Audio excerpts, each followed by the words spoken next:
ஒரு காலத்தில் இந்த பகுதியே சுற்று வட்டார பகுதியே நல்ல கம்பு, சோளம், தட்டைப்பயிறு, எள் இது மாதிரி போட்டு நல்லபடியாக வளர்த்த பூமி. பார்த்திங்கன்னா தெரியும். மொத்தம் சுற்றளவில் 4 ஏக்கரு.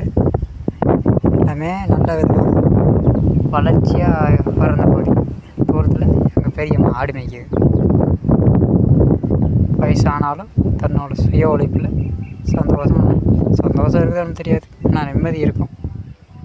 வேலைக்கு போனோம், சம்பாரித்தோம் அப்படிங்கிறது மாதிரி மலைப்பகுதிகளில் விவசாயங்களும் நல்லபடியாக இருந்தது. இல்லை சுற்றி மரங்களும் இருந்துச்சு.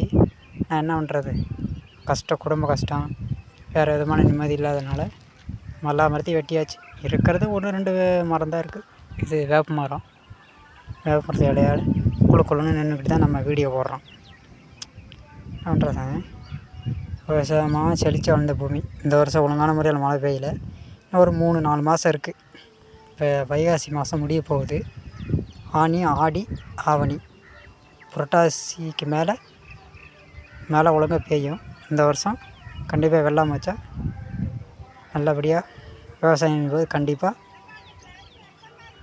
வீடியோ போடுறேன். கண்டிப்பாக